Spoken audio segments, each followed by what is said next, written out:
Hello Lakers fan. If you are one of those who is always up to date with the news about our Lakers, then you need to stay tuned to what's coming. On our Lakers news channel, I'm preparing exclusive coverage on possible signings, rumors, interviews, and a lot more from our Lakers. And what I can tell you is that rumors are catching fire on social media, and you don't want to miss any information. So, if you are a true Lakers and don't want to be left out of the news, don't forget to subscribe to the channel and activate notifications. Let's get to the news.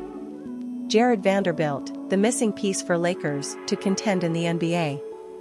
As the 2024 regular season nears its end, the Los Angeles Lakers find themselves lacking a crucial player who was instrumental in the team's surge to the Western Conference Finals in 2023. We're talking about Jarred Vanderbilt, who has been out of rotation since early February due to a foot injury. But first, let's talk about the team. On Wednesday night, 6th, the biggest issue for Darvin Ham's team was once again exposed in the stumble against the Sacramento Kings, losing 130-120.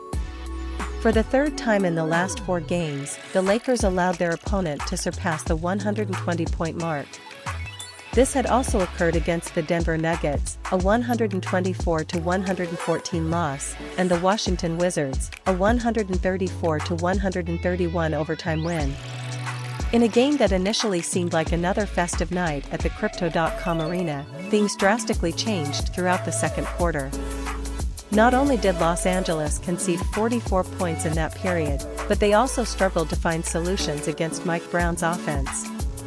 Before halftime, the Kings shot 18 of 23 from the field, 78.3%, and 8 of 10 from beyond the arc, 80%. Malik Monk and De'Aaron Fox alone combined for 23 points, while the home team managed only 20. Lakers' offense works, but balance is still lacking.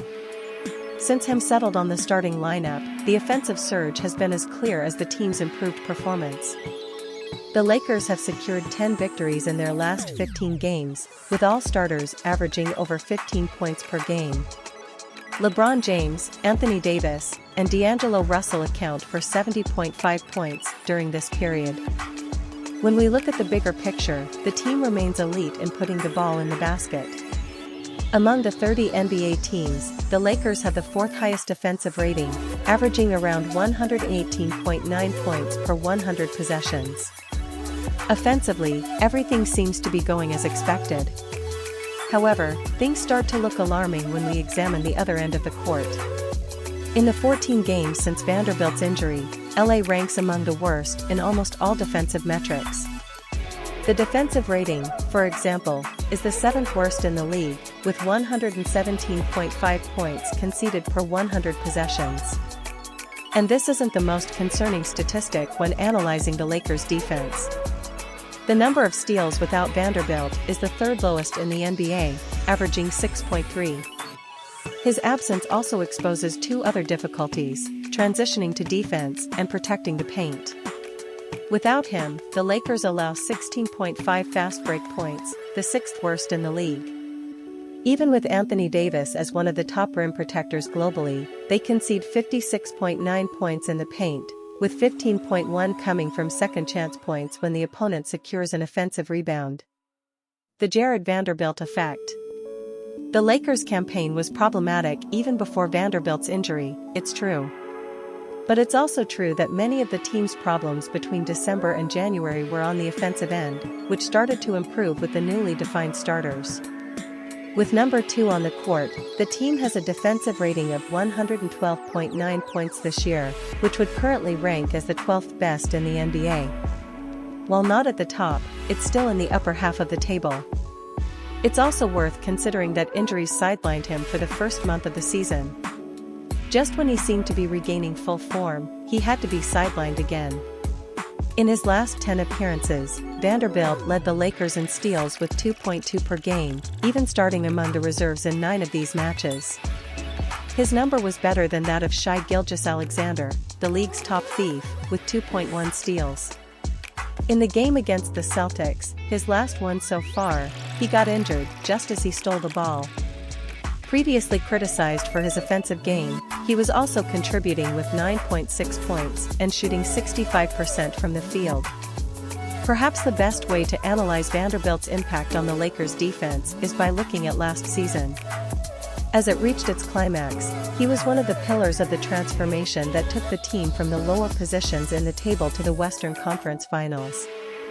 With height and physical strength to work inside the paint, he also has the speed and lateral mobility to be aggressive in perimeter defense. His arrival in Los Angeles in 2023 helped the team finish the regular season with the second-best defensive rating in the league over the last 20 rounds, conceding only 111.4 points. So far, the Lakers' medical department has not provided a return timeline for the athlete. However, he has been seen without the boot that immobilized the injured area, and next week he should receive a probable return date. For the fans, all that remains is to wait. The team has shown its firepower on the court every night, but if they want to dream of higher flights, they'll need to rely on their most versatile defender as soon as possible. Thanks for staying until the end. If you're new here, subscribe right now to stay up to date with all the Lakers news firsthand, and leave your like to strengthen the channel and help us reach even more Lakers. Stay tuned because we'll be back to update you any minute with the latest Lakers news. Until the next video.